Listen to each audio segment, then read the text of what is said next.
Hello friends, welcome to science study अड्डा। मैं ब्रिजेश कुमार आप सभी का हार्दिक अभिनंदन करता हूं। आज के इस वीडियो में हम लोग पादप हार्मोन के प्रकार एवं उनके कार्यों को समझने का प्रयास करेंगे। तो आइए बिना देर के वीडियो को स्टार्ट करते हैं। यदि चैनल पे आप नए हैं तो प्लीज चैनल को सब्सक्राइब करके बेल आइकन को प्रेस जरूर कर दीजिएगा। तो चलिए स्टार्ट करते हैं। सबसे पहले हम लोग समझते हैं पादप हार्मोन क्या होता है।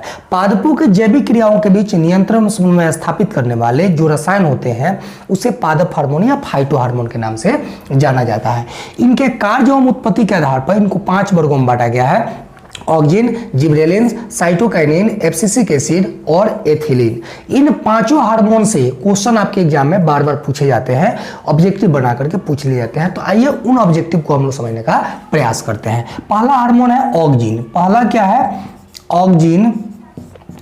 दूसरा क्या है? Gibberellins, gibberellins. तीसरा है साइटोकाइनिन, साइटोकाइनिन। और चौथा हार्मोन है एब्सिसिक एसिड, एब्सिसिक एसिड।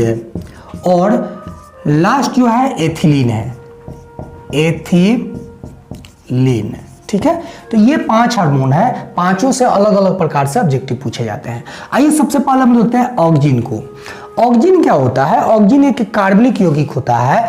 ये जो यौगिक होता है वह पौधों के जड़, तना एवं पत्तियों में संश्लेषित होता है और संश्लेषित होने के बाद ये कोशिका विभाजन एवं कोशिका दीर्घन के द्वारा उसके स्तंभ की लंबाई में वृद्धि करने का कार्य करता है। साथ ही साथ बीज रहित फलों के उत्पादन में भी सहायक होता है। अतः इसको वृद्धि हार्मोन के नाम से जाना गया। ठीक है, तो ये रहा पहला ऑक्जिन। दूसरा जिबरेलिन्स। ठीक ऑक्जिन के तरह ही जिबरेलिन्स भी कोशिका विभाजन एवं कोशिका दीर्घन के द्वारा पौधों के स्तंभ की लंबाई में वृद्धि करने का कार्य करता है। अतः इसे भी वृद्धि हार्मोन के नाम से जाना जाता है। इसके साथ साथ ये जो होता है जिबरेलिन्स, यह बृहद आकार के फल एवं फूलों के उत्पादन में भी सहायक होता है। ठीक है, तो ये दोनों जो हार्मोन होंगे वे वृद्धि हार्मोन के नाम से जाने जाते हैं।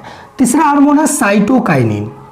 तीसरा क्या है? साइटोकाइनिन। ये जो साइटोकाइनिन होता है यह जीर्णता को रोकता है, यानी कोशिका विभाजन में यह महत्वपूर्ण भूमिका रखता है। अगर क्वेश्चन आपसे यह पूछा गया कि कोशिका विभाजन में महत्वपूर्ण भूमिका रखने वाला हार्मोन कौन सा है, तो वो है साइटोकाइनिन। कौन है?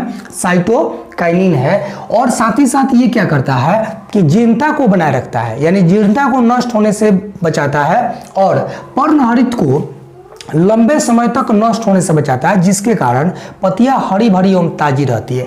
तो यहां से क्वेश्चन आपसे अलग अलग प्रकार से ऑब्जेक्टिव बना के पूछे जा सकते हैं कि जीर्णता को रोकने का कार्य कौन सा हार्मोन करता है, या जीर्णता को रोकने में सहायक हार्मोन है साइटोकाइनिन।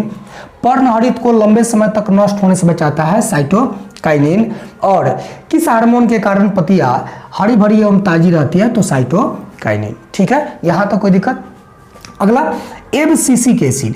यह जो एक ऐसा कार्बनिक यौगिक होता है जो पत्तियों पर पड़ने के बाद जो है पत्तियां मुरझाने लगती है। क्या होने लगती है? मुरझाने लगती है। अतः इसको हम लोग वृद्धि रोधक हार्मोन कहते हैं। क्या कहते हैं? वृद्धि रोधक हार्मोन कहते हैं। वृद्धि रोधक हार्मोन इसलिए कहा जाता है क्योंकि यह वृद्धि को रोक देता है, अर्थात एब्सिसिक एसिड ऑक्जिन एवं जिबरेलिन्स के प्रभाव को उलट देता है। यानी ऑक्जिन एवं जिबरेलिन्स का प्रभाव क्या है कि यह पौधों की लंबाई में वृद्धि कराता है, जबकि इसके छिड़काव से या एब्सिसिक एसिड जो है उस प्रभाव को क्या करेगा? उलट देगा, यानी उसके प्रभाव को रोक देगा।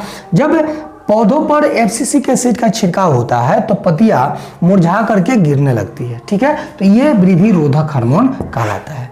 अगला है एथिलीन। यह एकमात्र हार्मोन है जो गैसीय फॉर्म में है। किस फॉर्म में है? गैसीय फॉर्म में है, या कह सकते हैं कि गैसीय अवस्था में है। एथिलीन एक ऐसा हार्मोन है जो पेड़ पौधों में फलों को पकाने में सहायक होता है, यानी इसे फल पकाने वाला हार्मोन के नाम से भी जाना जाता है। ठीक है, कृत्रिम रूप से फलों को पकाने में सहायक हार्मोन ये नहीं है, जबकि एसिटिलीन है। कौन सी है? एसिटिलीन। अगर आपसे क्वेश्चन ये पूछा जाता है कि कृत्रिम रूप से फलों को पकाने में सहायक है तो एसिटिलीन, जबकि प्राकृतिक रूप से फलों को पकाने में सहायक हार्मोन कौन सा है तो वो है एथिलीन। ठीक है, तो आई होप आपको यह वीडियो समझ में आ गई होगी। अगर आ गई हो तो वीडियो को शेयर कीजिए, सब्सक्राइब कीजिए। मिलते हैं अगले वीडियो में।